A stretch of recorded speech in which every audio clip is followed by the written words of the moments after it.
네, 안녕하십니까. 해거름 선교방송 김성광 목사입니다. 오늘은 평신도 신학 5번째 시간이 되겠습니다. 그동안에 성경이란 무엇인가에 대해서 좀 알아봤는데요. 오늘은 성경에 대한 영감, 그럼 우리가 성경에 대한 영감이란 말을 많이 사용하죠. 성경에 대한 영감이 무엇인가에 대해서 잠시 살펴보도록 하겠습니다. 하나님의 창조물은 인간의 지혜로는 알 수가 없죠. 이 세상 그 어떤 것으로도 하나님의 창조의 역사는 잘 알 수가 없습니다. 또 하나님의 창조물에 대해서도 우리가 잘 알 수가 없습니다. 단지 그 하나님의 계시에 의해서, 우리가 계시 그러면 어떤 된 것이 이제 하나님의 말씀이죠. 하나님의 말씀이 나타난 창조의 역사, 그런 것이 하나님의 계시에 대해서 우리 하나님의 창조에 대한 역사를 조금 알 뿐이지 그것은 전부가 아니죠. 우리가 하나님의 창조에 대해서 안다고 하는 것은 하나님의 계시, 하나님께서 계시해 준 것 외에 하나님의 창조물을 알 수 있는 방법은 아무것도 없고요. 또 그것을 알려고 해도 안 되고, 또 하나님이 인간이 필요한 만큼 그것을 계시해 주시기 때문에 우리는 하나님의 계시에 의한 것만 가지고 알아야 될 줄로 믿습니다. 아무튼 이런 상황 속에서 하나님께서 천지 만물을 창조하시고 인간을 창조하시고 모든 것을 창조하지 않습니까? 이런 것도 그 자신의 뜻을, 하나님은 어떤 자신의 가지고 있는 어떤 뜻을 인간들에게 전달하기 위해서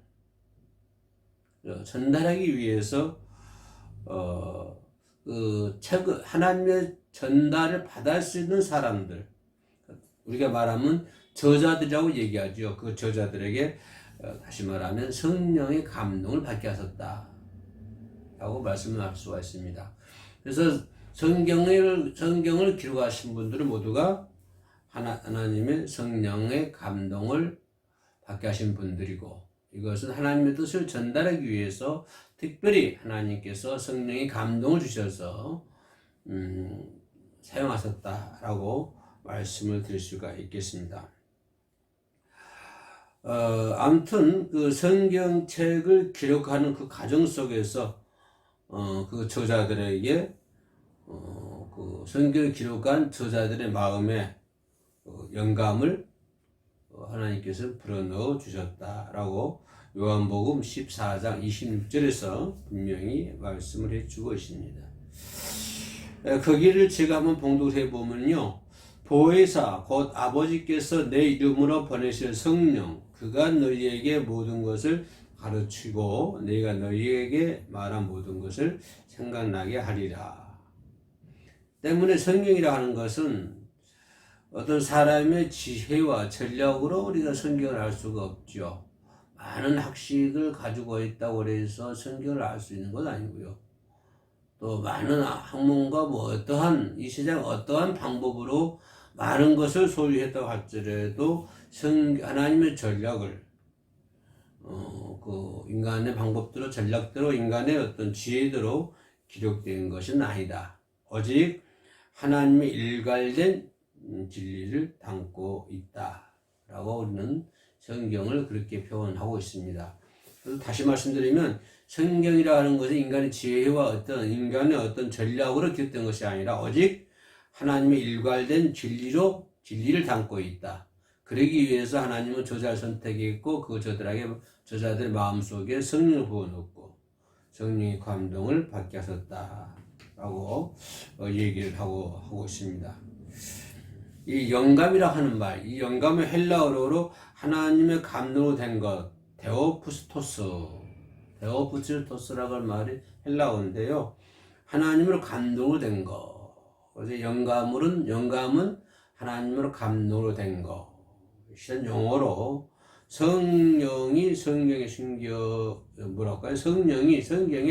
성격을 불어넣었다. 이런 말이 되겠죠. 그래서 하나님으로 감동으로 됐다 라고 하는 것은 성령께서 그 저자들에게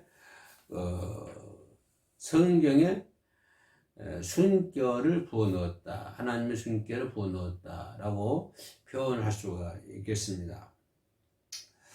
다시 말하면 성경의 저자들이 성경책을 기록할 때 성령의 초자연적인 감동이 있었다 이 말씀이죠.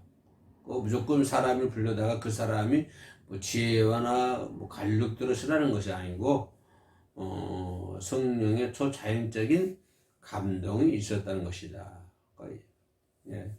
그 감동이란 말과 호흡이라는 말은 같은 의미를 가지고 있습니다. 기독교는 성경의 유기적인 완전한 축자 영감서를 믿고 있습니다.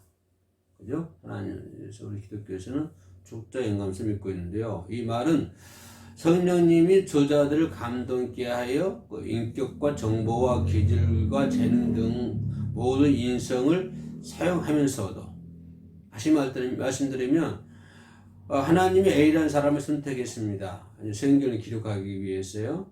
그래서 이 사람에게 성령은 하나님의 성호흡 하는 성령을 불어넣었습니다. 불어넣어가지고 이 A라고 하는 사람의 그 뭐랄까요, 그 인격, 그 사람을 감동시켜가지고 성령을 부어서 성령을 부어넣어 이 사람 마음에 성령을 부어넣어서 이 사람을 감동시켜가지고 이 사람이 가지고 있는 어떤 인격과 정보, 이 사람이 가지고 있는 기질, 재능, 모든 그 인성을 사용하면서도 이 사람이 모든 것을 사용하면서도 어떤 하나의 오류가 없도록 한 번의 오류가 없도록 글자 하나 글자 획 하나하나에까지 영향을 미치셨다. 이거 축자 영감서를 얘기를 하고 있는데요. 아무튼 성경에 어떤 오류가 없도록 글자 하나하나 그 사람의 선택받은 사람의 모든 것을 이렇게 사용하면서도 그죠? 그다음에 성령으로 감화시켜가지고 사용하면서도 하나님이 의도한 대로 하나님의 의도한 대로 하나님의 의도에 따라서 글자 하나하나 또 핵 하나하나 틀림 오류가 없이 성경은 절대 완전하게 만들어진 책이다. 바이블이다. 라고 말씀을 드리고 있겠습니다. 성경은 우리가 이 성경을 바라볼 때 번역상의 문제가 좀 있을 뿐이죠. 성경이 여러 수천 년, 수백 년을 지나오다 보니까 또 각 나라에 번역을 하게 되고 이러다 보니까 어떤 번역상의 문제는 있을 수가 있습니다.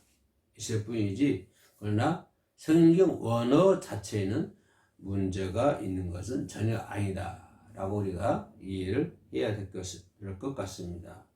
그러니까 성경은 하나님이 직접적인 저자이다. 그죠? 저자이며 주권적인 작품이다. 쿤난이라고 얘기를 하는데요. 성경의 저자는 하나님이시고, 그죠? 또 하나님께서 하나님의 주권적으로 기록한 책이 성경이다. 사람을 사용하되 그 사람을 감화시켜가지고 그 사람의 모든 것을 인성과 그 사람의 기질과 재능들을 사용을 하면서도 글자 하나하나 이르기까지 핵 하나에 하나 이르기까지 하나님의 의도대로 하나님의 뜻대로 쓰여진 작품이다 라고 얘기를 하고 있습니다. 이것이 우리는 성경의 영감이다 라고 표현을 하고 있죠. 이제 성경의 영감이라는 말을 우리가 좀 이해할 수 있을 것 같고요. 그러면 이제 성경에 대한 권위, 성경은 어떤 권위를 가지고 있냐? 교회사를 우리가 공부하다 보면은 교회는 매우 신중하게 성경의 원본을 찾아가지고 복원을 하려고 노력하여서 그동안 성경이 기록하기 이전까지는 성경이 그 전에는 입으로 통해 내려왔겠죠. 책이 없을 때는요. 구전으로 뭐 내려왔었고, 그런 구전들이 많이 있었을 거 아닙니까? 그죠? 우리 예수님 당시에도 보면, 요세푸스 책에도 보면은, 그 구전들이 많이 있어요. 그죠? 근데, 교회사를 살펴보면은, 이 교회에서 아주 신중하게 이 성경의 원본을 찾아서 복원하려고 엄청 노력을 했다 라는 것을 볼 수가 있습니다. 물론 이 부분도 하나님이 하시는 일이겠죠. 그죠? 하나님이 하시는 일이다. 그래서 지금의 우리의 정확무한 우리가 가지고 있는 성경 66권의 성경을 집대성하게 되었다라고 말씀을 드릴 수가 있겠습니다. 이게 거대 히브리어와 헬라어로 기록된 성경. 그러니까 이제 히브리어와 헬라어로 기록된 성경 아주 정확하게 각 나라의 말로 번역하는 노력이 이루어졌다. 그러니까 우리는 영어 성경을 번역을 많이 하죠. 그래서 많이 이루어졌다라고 하는 것을 말씀을 드릴 수가 있습니다. 이렇게 교회가 성경을 각 나라의 모든 민족 언어로 전달하려는 관심과 노력을 기울여야 되지 않습니까? 그래야 복음이 전해야 되고, 또 하나님의 뜻이 전해져야 되고, 예수님의 그 사명, 우리에게 주신 사명을 우리가 감당을 해야 되고, 이게 그 민족, 우리 민족에게 복음을 전하려고 그러면 우리 민족이 알아들을 수 있는 또 언어로 번역을 해야 될 거 아닙니까? 그렇게 전달하려는 관심과 노력을 기울인 것은 성경의 낱말 하나하나가 모두 신성한 권위를 지녔기 때문에. 만약에 성경이 일반적인 뭐 소설이다라고 했으면 그렇게까지는 안 했겠죠. 그러나 신성한 성경이 권위를 가지고 있기 때문에 각 나라들이 자기 나라의 말로 번역을 하게 되고, 또 아까 얘기했던 것처럼 번역상 약간의 문제는 있을 수가 있다.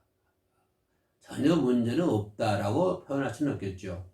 문제는 있을 수는 있다. 그러나 원어에는 문제는 없다라고 얘기해 볼 수가 있습니다. 아무튼 간에 어떤 신성한 권위, 성경의 속에는 신성한 권위, 왜 신성한 권위일까요? 하나님께서 하나님 직접 하나님이 쓰셨고 저자이고 주권자이기 때문에 물론 사람이 썼지만 그 사람은 성령이 감동시켜 갔었기 때문에 신성한 권위가 성경 속에는 많이 지니고 있죠. 그래서 각 나라별로 성경을 이렇게 번역을 해왔다라고 얘기할 수 있겠습니다.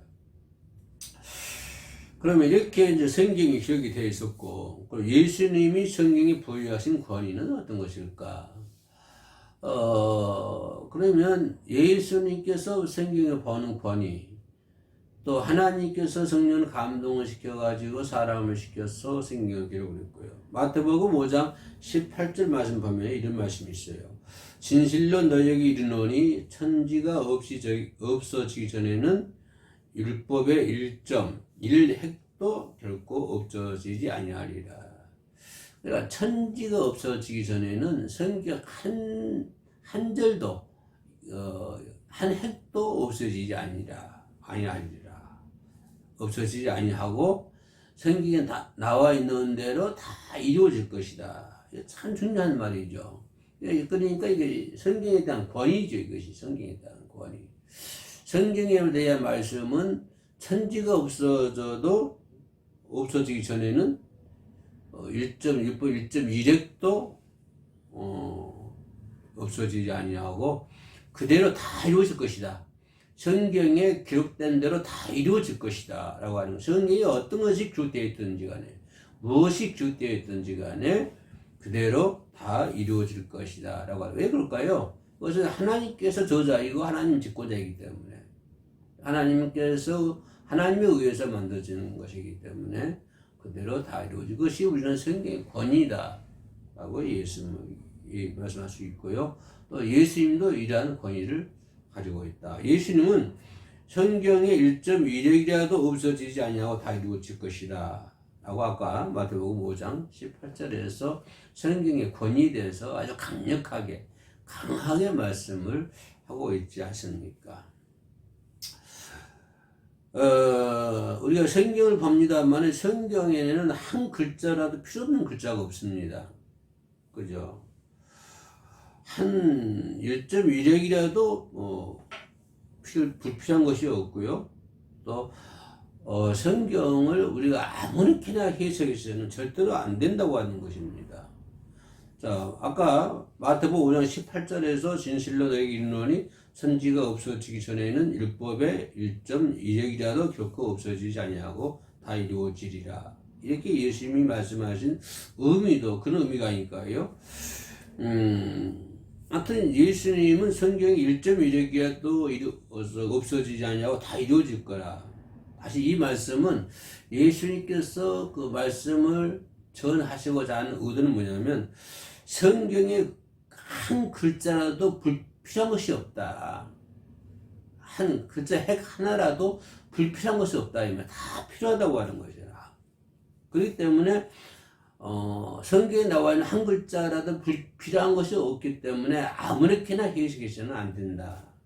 그런 의미가 담고 있죠. 그래서 예수님은 그런 성경의 권위를 얘기를 해 주고 있습니다. 성경을 아무렇게나 해석하지 말아라. 그런데 요즘 보면은 성경은 자기 마음대로 성경을 해석한 사람들이 너무나 많이 있어서 참으로 마음이 많이 아픕니다. 이게 성경에 기록된 시기, 또 성경을 수집된 시기, 구전으로 내려왔던 모든 얘기들을 수집해야 되지 않겠습니까?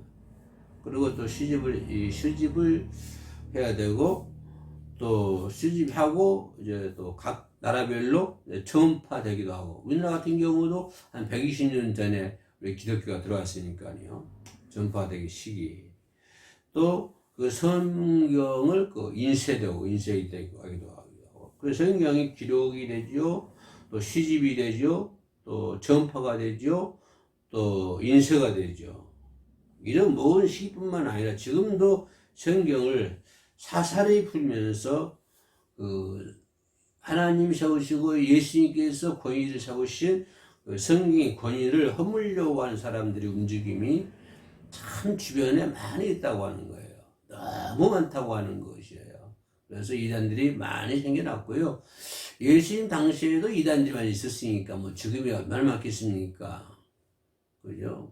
성경의 권위를 허물려고 하는 사람. 왜냐하면 그 성경을 자기 마음대로 해석하니까. 그렇죠? 아까 예수님께서 말씀하시기를 성경은 다 한 자라도 마음대로 해석할 수 없는 부분인데, 그런데 인간들이 자기 마음대로 하나님의 권위를 허물려는 사람들의 움직임이 주변에 너무 많이 있어서 우리가 정신을 바짝 차리고 있어야 될 줄로 믿습니다. 지금도 이단들, 거짓 교사들 얼마나 많습니까? 길거리에 헤매고 있지 않습니까? 안전이 없거나 큰 머리를 짓고 대형 빌딩을 짓고 아주 그렇게 하고 있지 않습니까? 그런 사람들은 어떤 말씀?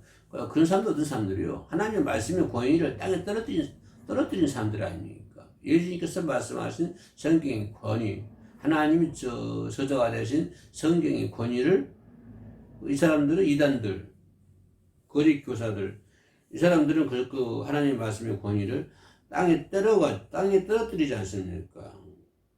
그래가지고 살아있는 생명이 있는 언어를 생명이 없는, 죽어있는 언어로 바꾸려고 하는, 당시 영지주의자들이라든가 이단들이라든가, 요즘도 계시록 강의하면서 그런 분들이 심상치 않게 상당히 많이 나오고 있습니다. 사실 계시록 강의는 제가 잘 안 합니다만은, 한번 해보고 싶은 마음이 있긴 있는데, 너무 위험하기도 하고요. 뜻하지 않게 하나님의 말씀에 대한 권위가 땅에 떨어지지 않을까 하는 그런 염려성도 좀 있기도 하고, 그래서 아직까지 계시록을 손대지를 못하고 있습니다. 이것이 이제 성경에 대한 정경. 아까는 처음에는 성경에 대한 영감을 얘기했고요. 두 번째는 성경에 대한 정경을 얘기했고, 영감을 얘기했죠. 이제는 성경에 대한 정경을 한번 얘기해 보도록 하겠습니다. 처음에는 성경에 대한 영감을 얘기했고, 성경의 권위에 대해서 얘기했고, 정경. 여러분, 정경이 캐논이라고 하는데요. 정경이라면, 이 캐논 잣대, 건물 지을 때 위에 그 지름돌 밑에 돌 달아가지고 이렇게 지는 거 있지 않습니까? 그런 자를 의미하고 있는데요. 잣대, 정경, 이 잣대, 다시 말하면 잣대는 뭘까요? 기준이 되잖아요. 기준. 헬라어로 카논 또는 카논이라고 그러죠. 카논이라고 하는 그런 의미를 가지고 있습니다. 그래서 성경은 정경이라고도 하고, 성경은 잣대, 잣대 기준이다. 헬라어로 캐논이다 라고 말씀을 드릴 수가 있겠습니다. 자, 교회사를 보면서 교회가 66권, 성경 66권을 정경으로 인정했다고 하는 것은 성경의 최고의 권위이고 또 잣대 기능을 한다는 의미가 가지고 있다.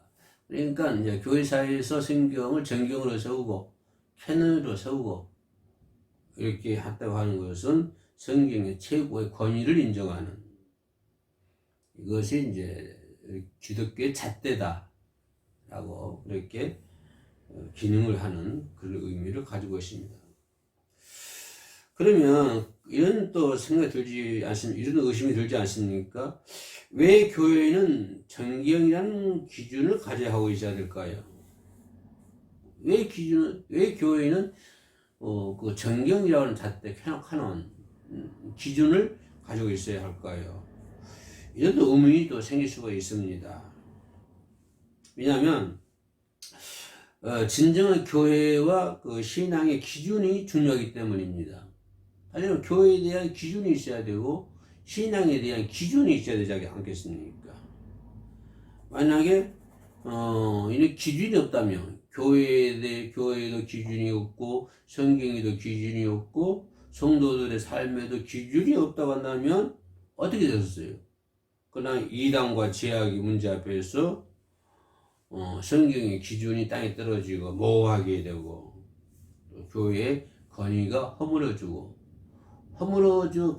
성경이 무너지고 교회의 권위가 허물어지고 다 무너져 버리면 교회가 살아날 수 있겠습니까? 또 성도들이 살아날 수 있겠습니까? 그죠? 그래서 정경이 없어지면은 교회의 권위가 무너진다라고 얘기할 수가 있겠습니다. 그래서 성경이 기준이 되는 것은 무엇이다? 성경이다라고 얘기해요. 여러분 어디 가서든지 성경이 기준이 하는 것은 가지 마십시오. 그거는 뭐 들여다 얘기할 필요도 없는 가치 아닙니까? 또 성경이 정경이기 때문에, 성경이 기준이기 때문에, 성경을 지 마음대로 풀이해가지고 뭐 치유의 능력이 있네, 예언의 능력이 있네, 뭐 성경에 대한 뭐 능력이 있네, 이런 말에 함부로 현혹되지 마십시오. 아무튼간에 성경에 대한 정경이 없으면 그 교회가 무너지게 되고, 교회가 무너지게 되면 하나님의 뜻이 허물어지지 않습니까? 예수님이 말씀했던 성경에 대한 권위가 땅에 떨어지지 않습니까? 그 정경의 기준의 성경. 그래서 성경은 사도들이 다 수용을 했고요. 또 교회적으로 교회사에서 인용을 다 했고, 진리적인 일치를 볼 수가 있습니다. 누가복음 1장 2절 말씀 보면 이런 말씀이 있어요. 처음부터 목격자와 말씀이 일꾼된 자들이 전하여 준 그대로 내력을 지술하려고 부서뜨는 사람이 많은지라. 이런 성경 구절도 있다라고 하는 것을 말씀드립니다. 그래서 성경은 여러분 다 알다시피 정확무오하다 라는 표현을 쓰고 있죠. 왜냐하면 성경은 하나님의 감동으로 된 책이기 때문에 한치 오차도 오류도 없다. 글자 하나라도 불필요한 것이 없다 이 말이죠. 아까 말씀드렸죠. 핵 하나라도 불필요한 것이 없다. 그렇기 때문에 성경에는 한치 오차도 없다. 그래서 카논, 잣대라고 기준이 있다고 그랬죠. 그래서 성경에는 오류가 있을 수가 없다 라고 하는 것을 말씀을 드릴 수가 있겠습니다. 그래서 사도들로부터 시작을 해가지고 또 그 다음 이제 교부들, 그 다음에 종교 개혁자들, 그렇죠. 지금의 진정한 교회를 통해서 성경은 오류가 없다라고 지금까지 선언이 되고 있지 않습니까? 아무튼 여러분, 사람의 증언보다도 성경 자체 증언이 더 중요합니다. 이거 신앙생활에 매우 중요한 부분이에요. 사람의 증언이 중요합니까? 성경 자체의 증언이 중요합니까? 요즘에 사람의 증언을 듣고 따라다니는 사람들이 너무 많아요. 네. 중요한 것은 사람의 증언보다 더 중요한 것이 성경의 증언입니다. 성경 자체의 증언이 더 중요하다는 것을 분명히 우리가, 그러니까 사람의 증언보다도 중요한 것은 성경의 증언이다 라고 말씀을 드릴 수가 있겠습니다. 성경은 반드시 하나님이 직접 만드신 책이라는 것과, 그죠? 저자가 성경 아니죠. 하나님 아닙니까? 성령의 감동, 그 사람의 모든 것을 다 사용하지만, 그러나 성령의 감동을 썼기 때문에 1.1획이라도 틀림이 없었고요. 하나님이 직접 만드신 책이고, 거룩한 영감에 의해서 주어진 책이다.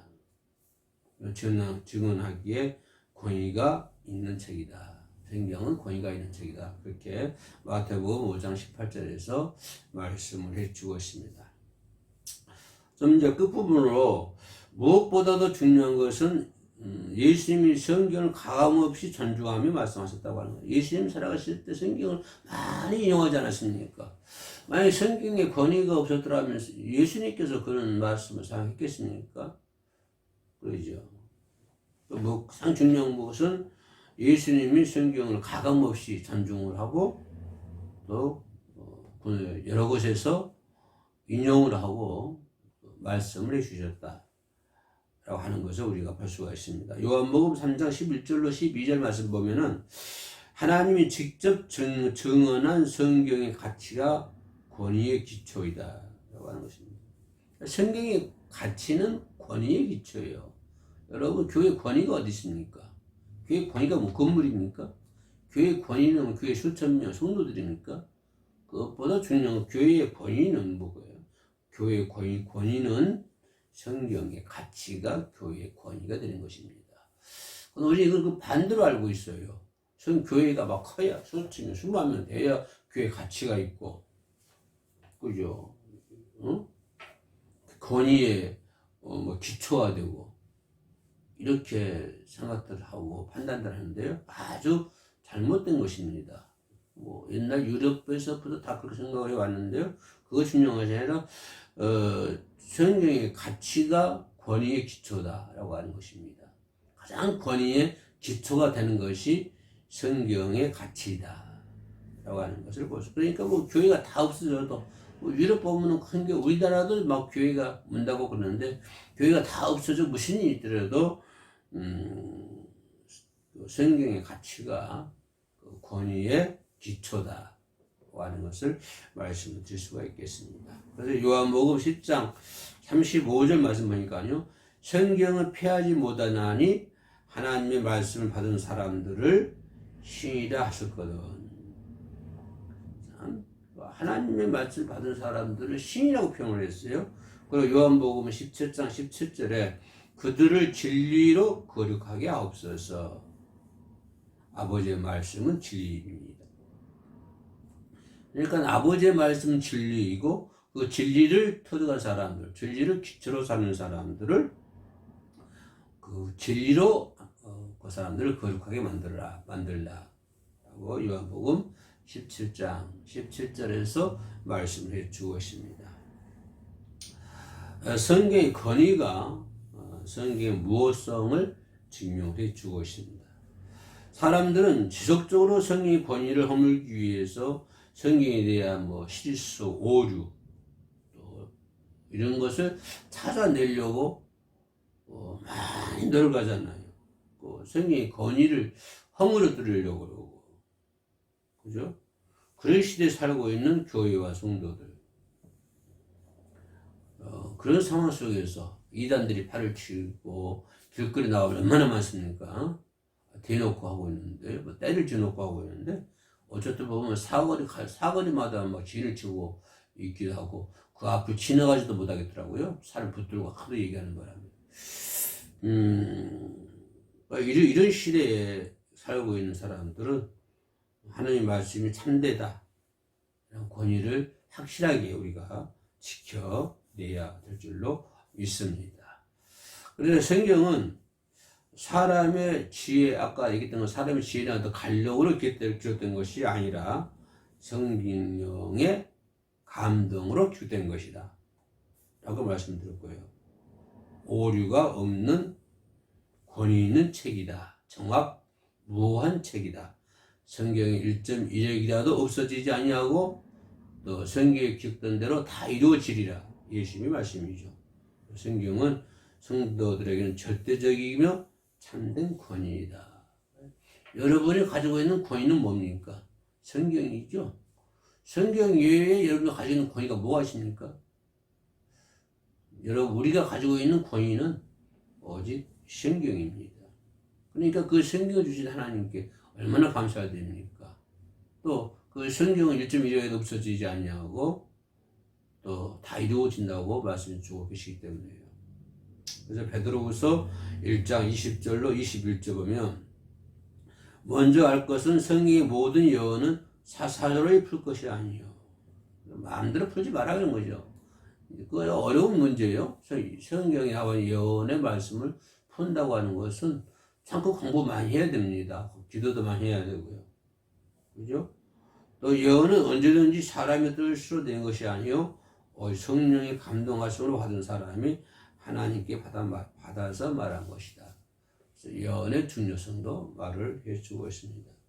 그래서 오늘 이렇게 보면 성경에 대해서 좀 알아봤는데요. 성경에 대한 영감, 성경에 대한 권위, 정경 세 가지에 대해서 알아봤습니다. 다음번에는 5번째로 더 열심히 준비해서 찾아뵙도록 하겠습니다. 끝까지 방송을 시청해 주셔서 대단히 감사합니다. 고맙습니다.